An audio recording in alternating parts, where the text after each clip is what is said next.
1 Samuel 16. Now the Lord said to Samuel, "How long will you mourn for Saul, seeing I have rejected him from reigning over Israel? Fill your horn with oil, and go. I am sending you to Jesse the Bethlehemite, for I have provided myself a king among his sons." And Samuel said, "How can I go? If Saul hears it, he will kill me."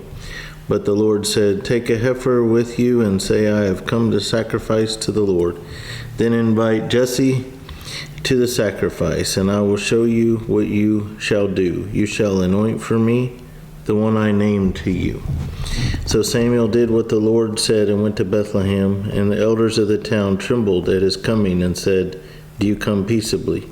And he said, "Peaceably. I have come to sacrifice to the Lord.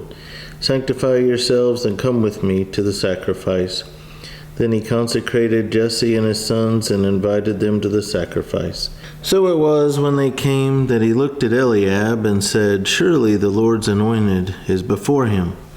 But the Lord said to Samuel, "Do not look at his appearance or at his physical stature, because I have refused him. For the Lord does not see as man sees, for man looks at the outward appearance, but the Lord looks at the heart." That wonderful verse is found in 1 Samuel 16 and verse 7. So Jesse called Abinadab and made him pass before Samuel. And he said, "Neither has the Lord chosen this one." Then Jesse made Shammah pass by, and he said, "Neither has the Lord chosen this one." Thus Jesse made 7 of his sons pass before Samuel. And Samuel said to Jesse, "The Lord has not chosen these." And Samuel said to Jesse, "Are all the young men here?"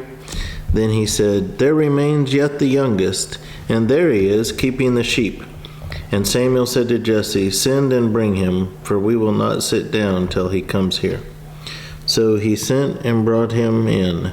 Now he was ruddy, with bright eyes, and good-looking. And the Lord said, "Arise, anoint him, for this is the one." Then Samuel took the horn of oil and anointed him in the midst of his brothers. And the Spirit of the Lord came upon David from that day forward. So Samuel arose and went to Ramah. But the Spirit of the Lord departed from Saul, and a distressing spirit from the Lord troubled him.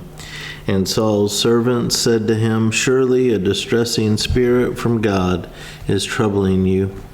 Let our master now command your servants who are before you to seek out a man who is a skillful player on the harp, and it shall be that he will play it with his hand when the distressing spirit from God is upon you, and you shall be well." So Saul said to his servants, "Provide me now a man who can play well, and bring him to me." Then one of the servants answered and said, "Look, I have seen a son of Jesse the Bethlehemite, whom is skillful in playing, a mighty man of valor, a man of war, prudent in speech, and a handsome person, and the Lord is with him." Therefore Saul sent messengers to Jesse and said, "Send me your son David, who is with the sheep."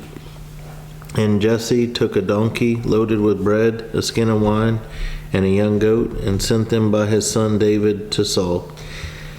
So David came to Saul and stood before him, and he loved him greatly, and he became his armor-bearer. Then Saul sent to Jesse, saying, "Please let David stand before me, for he has found favor in my sight." And so it was, whenever the Spirit from God was upon Saul, that David would take a harp and play it with his hand. Then Saul would become refreshed and well, and the distressing spirit would depart from him.